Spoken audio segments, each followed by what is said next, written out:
Between the years of 249 AD and about 261 AD, the entire Roman world was inflicted with a devastating plague. It's been determined today that it may have been smallpox, may have been the measles, it may have been something to Ebola. But it had spread throughout the entire Roman world. It is said that in Rome, that during the height of the plague, 5,000 people died a day. It's reported that many of those who were living in the pagan world at that time, they were going from different worship centers from God to God, flagellating themselves and making sacrifices in order to appease whichever god it was that had brought this plague upon the people. Many of them even began to blame the piety of the Christians as being the reason for the plague. But there was one group of people that stood out against the crowd, and those were the Christians of the day. Cyprian, and the virus was later named the Cyprian virus because of his recording of all that took place. But Cyprian was the bishop of Carthage, and he instructed his people to avoid being afraid and instead to face the danger, reminding them that they had a hope beyond this world and they had an eternity of living in heaven. In fact, the bishop said, "Bring yourselves to the sick and poor and help them. God said, 'Love thy neighbor as I have loved you.'"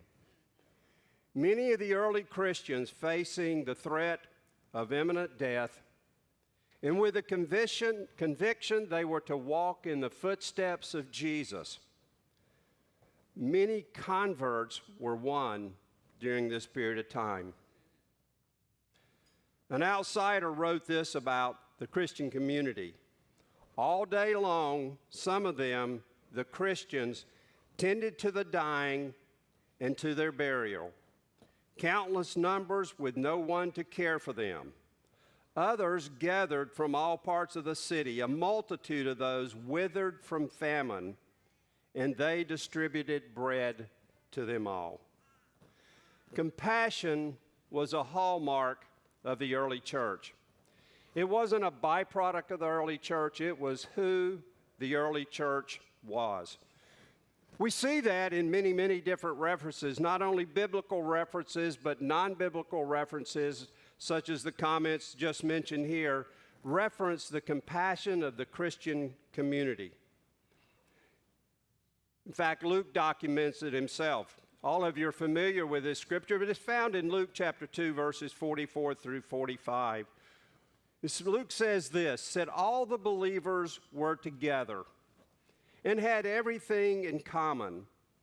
They sold property and possessions to give to anyone who had need." Do you hear that?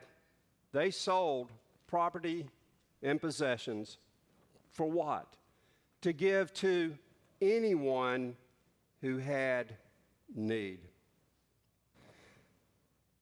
According to many of the recordings, the early church was active in caring for widows and orphans. In fact, we see another scriptural reference to that, to where the disciples said, "We can't take care of all of this. Let's appoint men filled with the Holy Spirit to take care of the widows."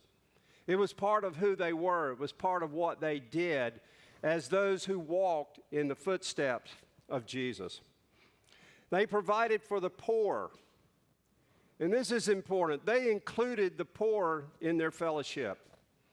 It wasn't uncommon to walk and see a Roman table spread with food and people there, but they were people of like kind. But when you went to a Christian dinner, you saw freemen, slaves, men, women, rich, poor, all sitting at the table together. They cared for the poor.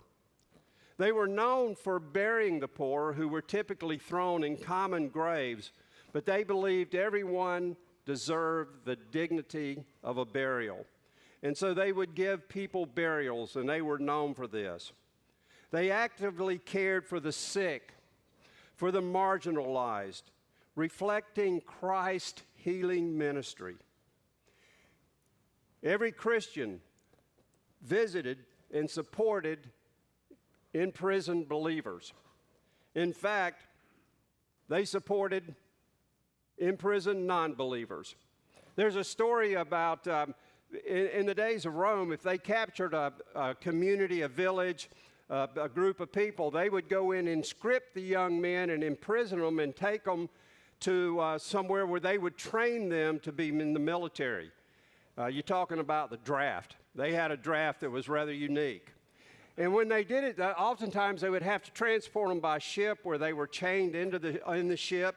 And then when they went and landed, they would put them in a prison for a time.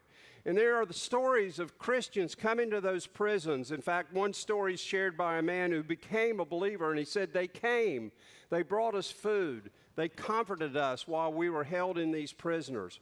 That's what the church did, the early church. They offered emotional and spiritual support through fellowship and prayer. They constantly reached out in prayer and drew people into their congregation, no matter their status in life. They embraced Gentiles and outsiders, breaking all kinds of social barriers. What outsiders saw was not their worship. They saw them energetically feeding poor people, burying them, caring for boys and girls who lacked property and parents, caring for widows, and being attentive to the aged, slaves, and prisoners. That's what the early church did. That's the way the early church lived. That was in the DNA of the early church. Compassion was what the early church was known for. Compassion in the midst of persecution and plague saw the church grow when it would look like the church wouldn't grow at all. But it was compassion, meeting the needs of those in our church, in our community, and people all around the world. I'm thankful to say, and Pastor mentioned a little bit of this while he was talking about faith promise, but compassion is prominent and has been in the Church of the Nazarene. About once a quarter, I get a report from Compassionate Ministries of the Church of the Nazarene, and they give a report on what they do.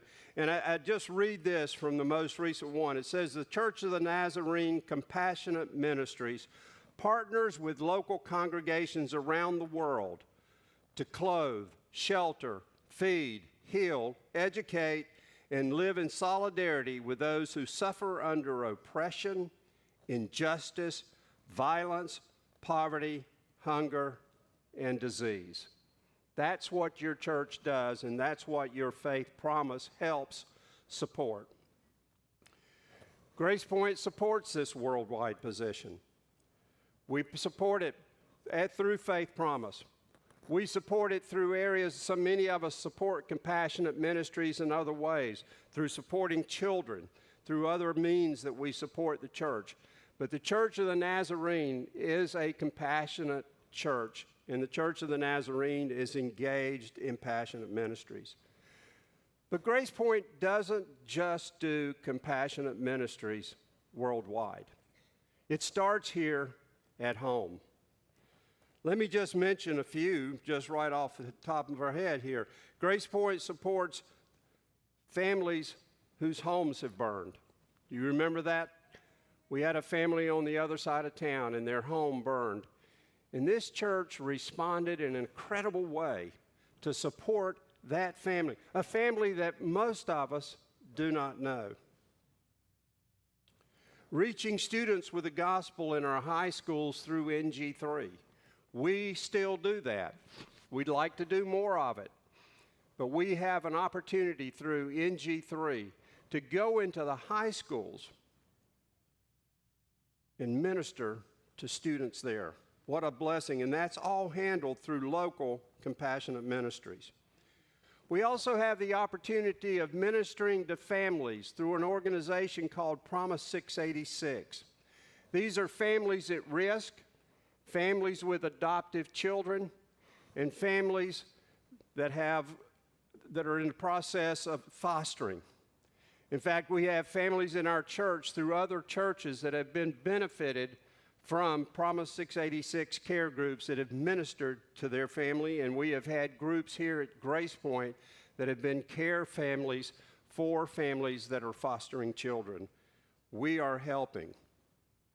We also have people in our church that help others in our church body who have needs, and this list goes on and on. We don't often hear about it, but I can tell you Compassionate Ministries is taking place here at Grace Point, and I am so very thankful for all that we do here.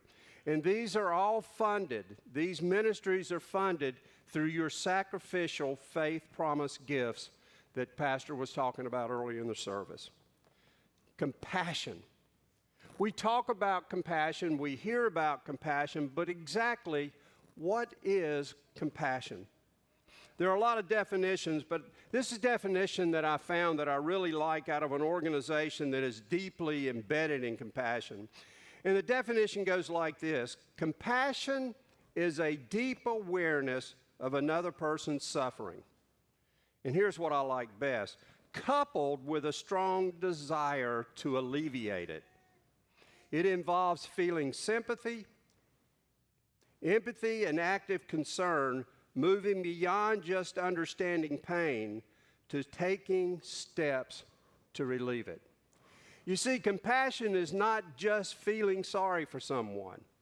Compassion is not just having empathy or sympathy, but compassion is a word of action. It is finding some way to alleviate the pain, some way to take a part of the burden. So to come in and join in and walk and help share the suffering. Jesus taught us a prayer, and he said, "Thy will be done in heaven as it is on earth." And you know, in heaven there are no more tears, there's no more pain, there's no more suffering. And we have been given the opportunity to help as much as we possibly can on this earth to erase the tears, the pain, and the suffering. And that's called Compassionate Ministries. And it's not something new. It didn't originate with the Church of the Nazarene, but that is God's heart. In the Old Testament, we hear scriptures like, "I don't desire sacrifice, I desire justice. Care for the widow, the orphan, the foreigner." The Bible is steeped with messages about compassion. The Bible shows us stories of compassion. One of the favorite stories of compassion is found in Luke chapter 10, verses 25 through 37. It's a story we're all familiar with, and I'd like to dig into it a little bit deeper. It's called the Good Samaritan. And I'll give you a moment to jump to that, and I'm going to grab my Bible because I just like reading out of a Bible better.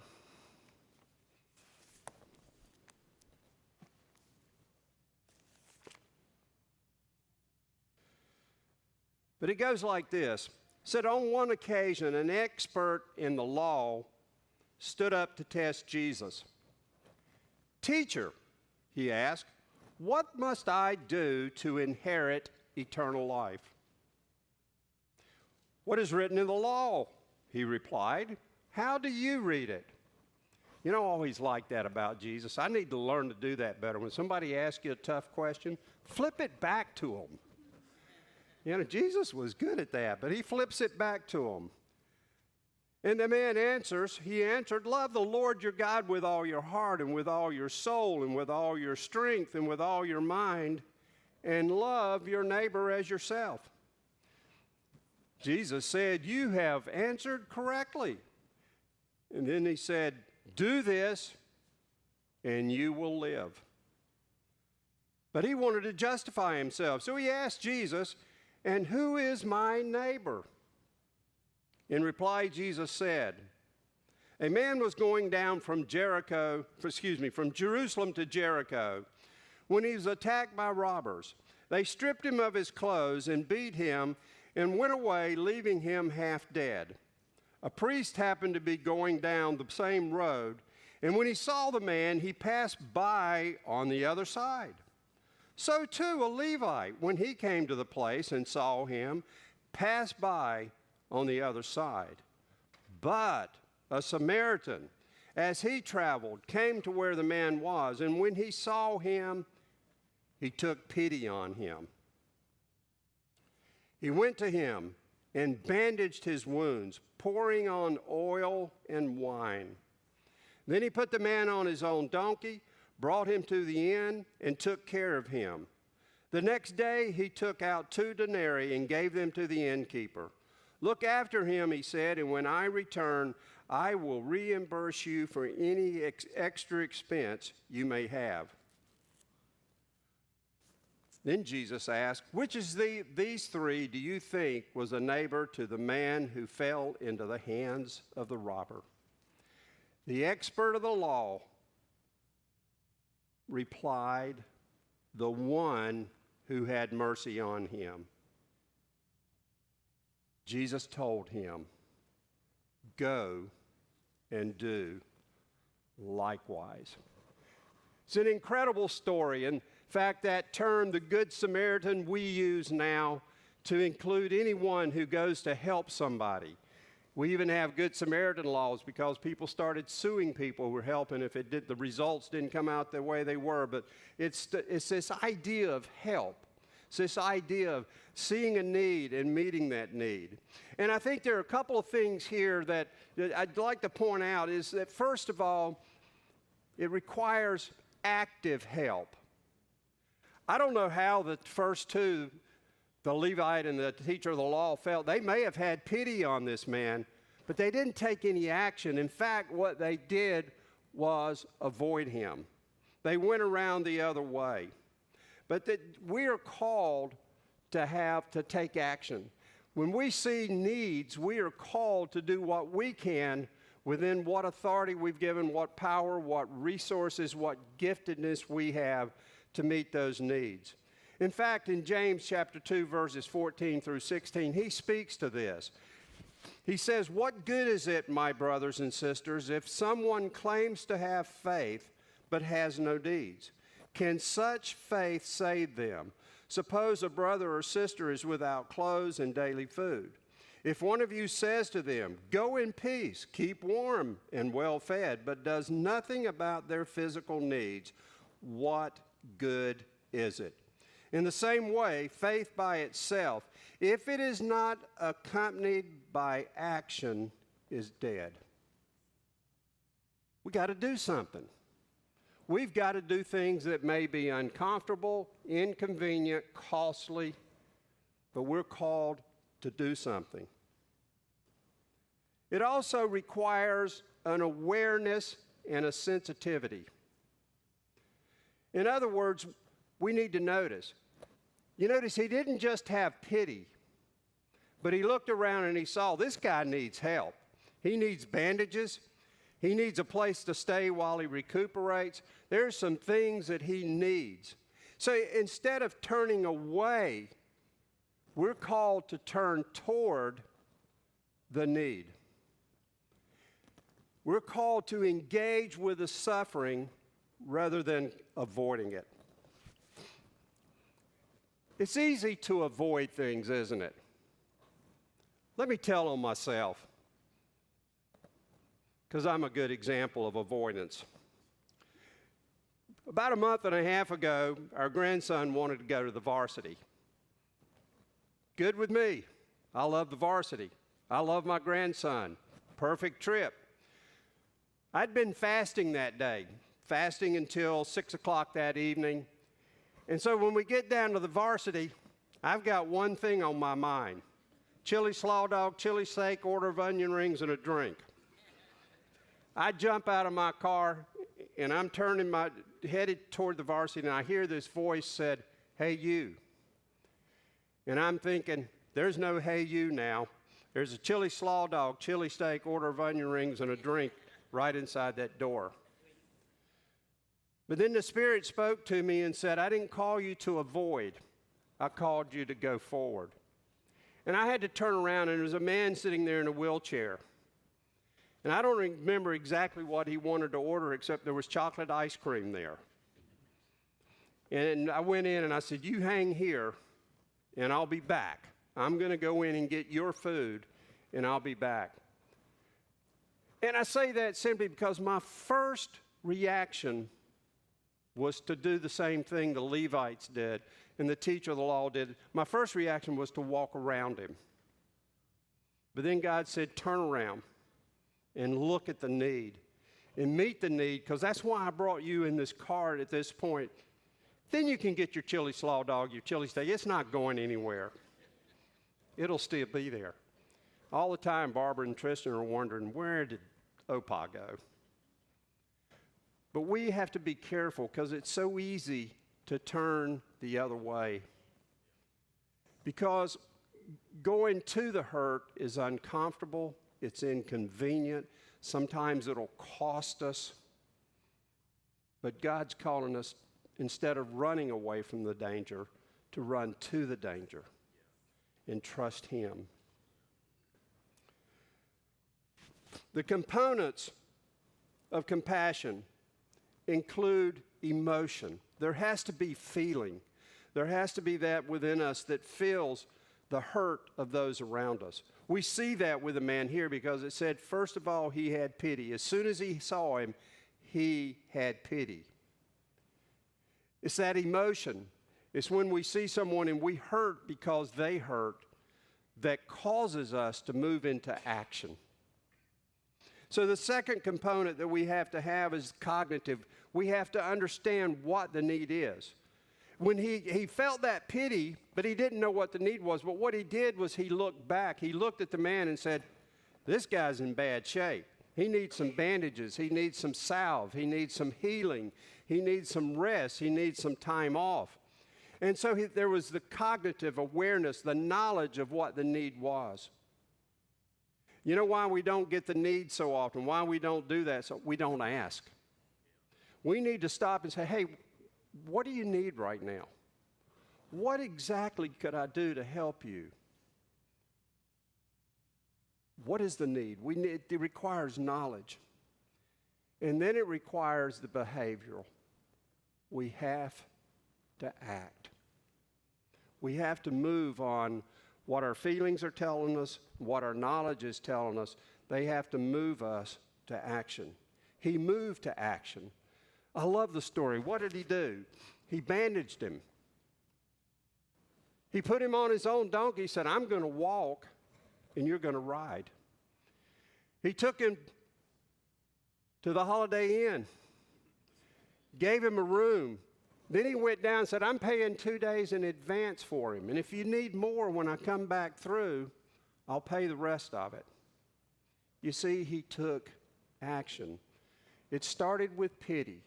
He then understood the need. And then he responded to the need.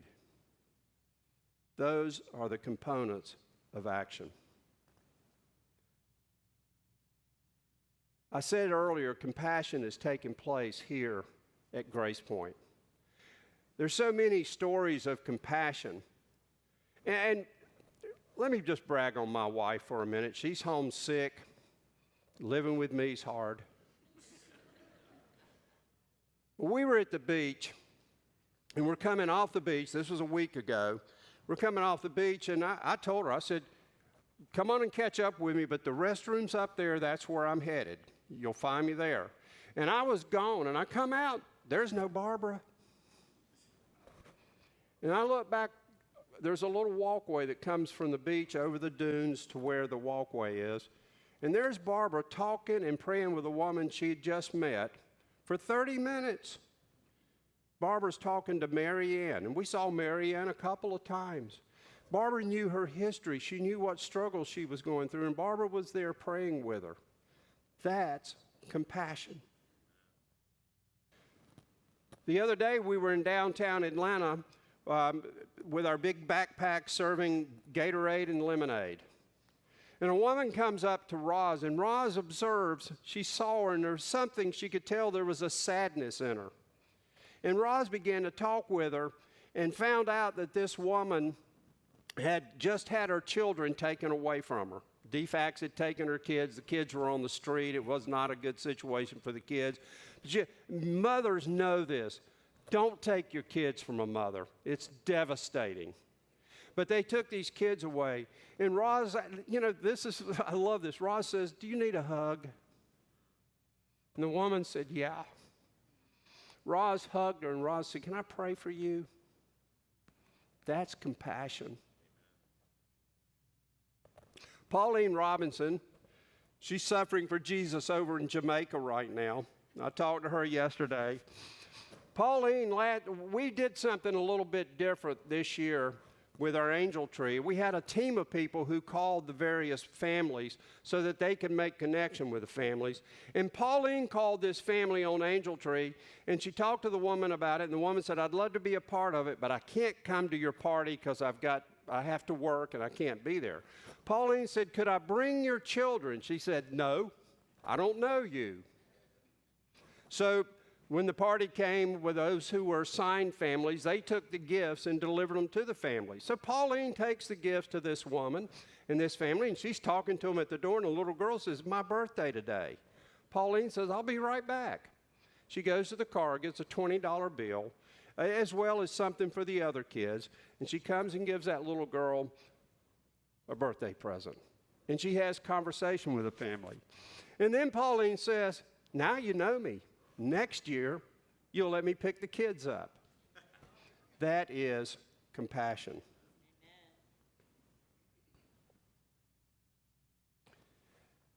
Amen.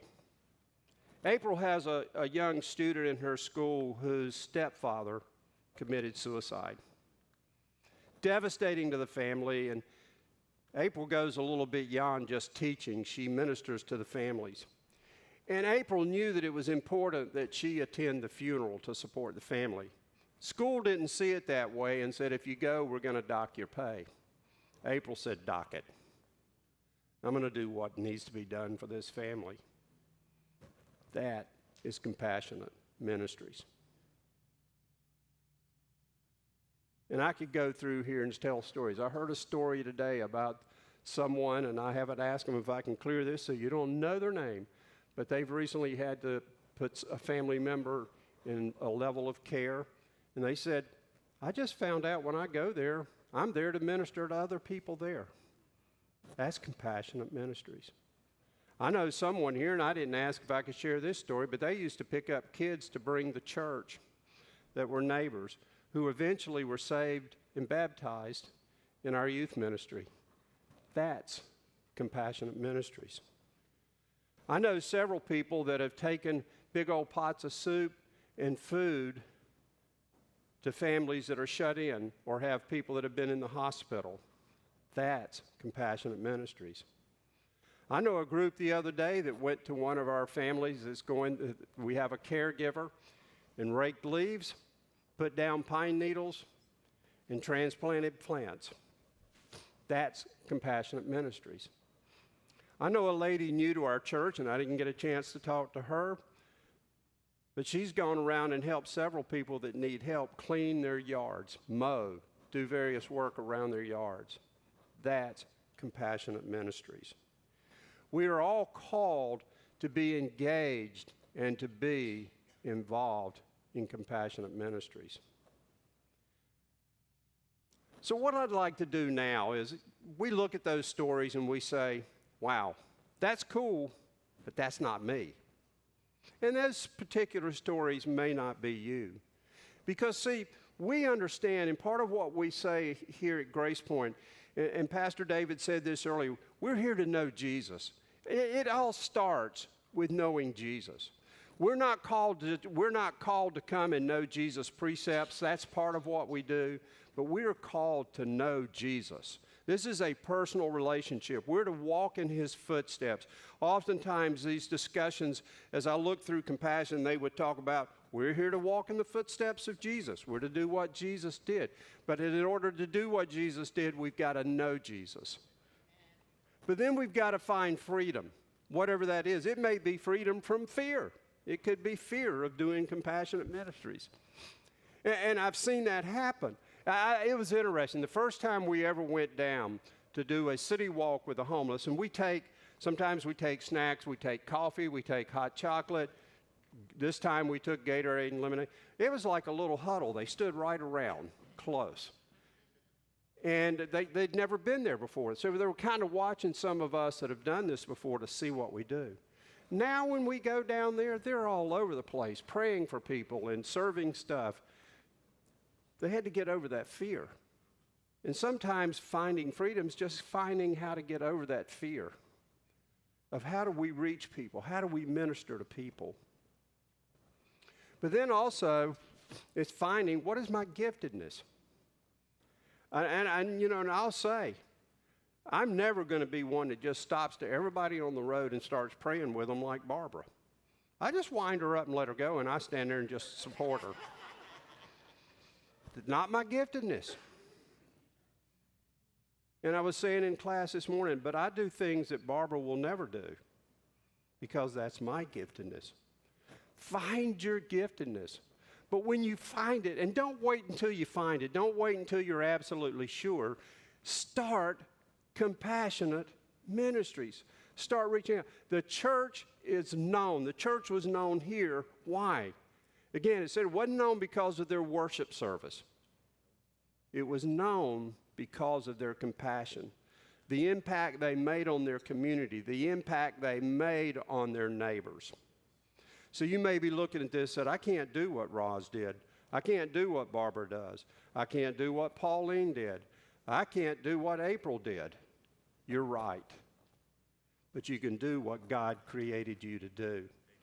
And He's called you to do it. Jesus has called you to do it. And that's what we're to do. There are testimonies of compassion all over this church, but they're different because they're what God has called us to do. So maybe you're asking, what can I do? Well, that's a good question. I'm ready to answer that. What can you do?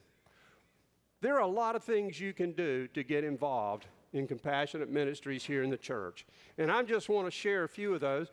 Pastor's already mentioned Faith Promise, but let me just mention that again. Here in the next few moments, I would just ask you to prayerfully consider your Faith Promise. And let me tell you a little bit about Faith Promise. There's a word there that's called faith. And let me tell you, there's no greater joy that I've ever experienced in my spiritual walk than to give something that God's asked me to give that I have no clue how I'm going to give it. Because I do it on faith. And what's exciting is when I see God fulfill that promise. When He says, oh, I want you to give this, and it's like, yeah, I'll never see that. And then all of a sudden, He provides it in some way.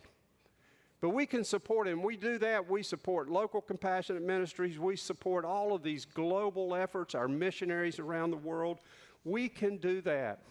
But we can also support through helping sometimes we get calls from compassionate ministries in the church. We've had calls that come to us, we need help right now supporting Ukraine. We have people that are coming out of the Ukraine that our churches in the surrounding countries are supporting. And the good news is when you go in and support that through our Nazarene denomination, you can credit that to Grace Point. Grace Point gets the credit for that, and it helps our mission work, and it's a beautiful thing, and that's a way you can do it. Another way you can do it through our denomination, and I love this, is you can support a child for $30 a month. Think about that, $30 a month. You can help a child get an education. We had a little girl by the name of Yuliani that Barbara and I supported. We have no idea where Yuliani is now. She was in Ukraine, and for about 2 years, we were unable to communicate with her. And then we were told that she's no longer available in the program. They don't know where she is. We're hoping and praying that her family got out of Ukraine and she's somewhere safe. But I got another one they sent me in, and this is Sophia. Sophia is in the Ukraine. She's 12 years old, and it says here, hello, my name is Sophia, and I'm 12 years old. I live in Ukraine. My mother is a cleaner. At home, I like to help my mom. At church, I like to play with my friends in kids' clubs. I also like to dance. And we get to communicate with her. We get to support her. And what a blessing it is to be able to do that.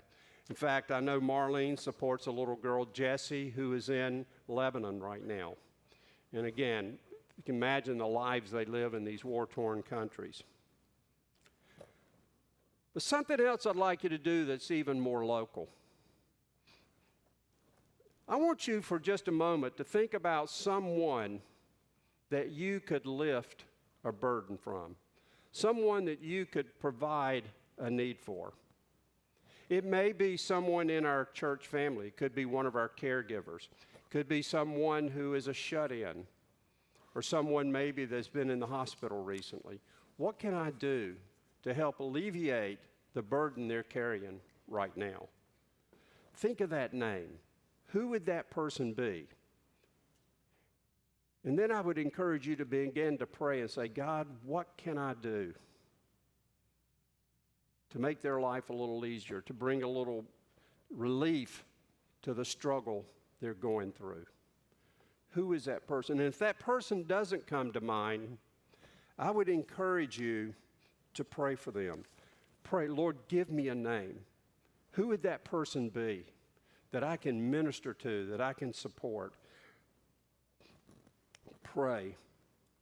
And then we would encourage you to join us in some of our existing ministries that we already have going in the church. There's the care portal. I'm going to be, on Monday morning, I tried to get one this week and people beat me to it. But the care portal is this beautiful thing that comes through Promise 686. That's the organization that supports families in need, families that are fostering, families that are adopting. And what they do is they send out needs that a family has. And our church has met 2 of those needs over the past year. We provided a dresser for a family, for a young girl and a family at risk. And then we provided a bunk bed for a foster family that had a new foster kid coming in, and they had no more space to go this way. They needed to go this way. So we bought a bunk bed. And what you do is, when you do this care portal, is that you become part of a team. You just say, I'd like to participate in this, and maybe once a month we'll do this. And you say it costs $200 and we've got 20 people on the team. That's $10 a person. We get whatever we need. We go out to their house. We put it together. We meet them. We ask them if we can pray for them, what other needs they have. But we become a blessing to them. And there's a QR code here somewhere. I'm hoping it'll come up here, but we'll have a QR code where you can sign up for these ministries that we have. And we're going to give you a minute to do that in just a minute. There's also the Impact Team. The Impact Team has traditionally gone down to Safe House, and we've ministered to the homeless. And we've kind of changed that. We would go down every other week. We've gotten now where we go down once a month. But instead, on that other week where we would normally go down, we are ministering to people in the church that are in the community. And that could be cleaning yards, that could be cleaning houses, that could be doing any kind of thing that somebody needs that they can't get to, that they need help on. We ask if you'd like to be a part of that, you can join. But we also ask if you know somebody that has a need, it could be a neighbor, let us know, because we want to meet needs. We want to find a way to do that. Another way is through NG3. NG3 is this organization. April's been a part of it. We support it as a church. There's an organization that goes into the high school and works with sports teams and other organizations in the school to teach character, to teach leadership, to teach various things, but also you can have Bible studies at home and work with these kids and share the gospel. It's a great way to be involved. We also have the turkey giveaway. We'll be doing that this year. And we really want to take these turkeys and all of these things for that to families. We're trying to make it a connection. We want to make connection with people. So if you'd like to be involved in that and help us deliver these meals, we'd love to have you involved in that. And then Angel Tree. We're trying to get it to where a number of volunteers are assigned a couple of families so that we don't just minister to them when they come here for the Angel Tree gifts, but we minister to them all year long. And we stay connected to those families, bring them to church, inviting them to kids' events here, all of those things. Or maybe, just maybe, you have a ministry that you'd be interested in helping lead and you want us to get involved and have the church help support that ministry. Let us know. There's a QR code. We need to be compassionate. Compassion is action. So what I want to do, our praise team is here, and I'm going to ask our praise team to lead us in a song of worship. I'm going to have us all stand. But I'm not going to ask you to necessarily come to the altar. These altars are always open, and if you want to come up here and pray and ask God, where do you want me to be involved? Or if you want to come up here and say, who is that one person you want me to minister to? Or if you want to come up here and say, well, how do you want me to minister to that person you just gave me? These altars are open. But I also want to give you time to respond on your faith promise card or to respond to this QR code while the worship team's leading us. So let's all stand and respond to what God wants us to do.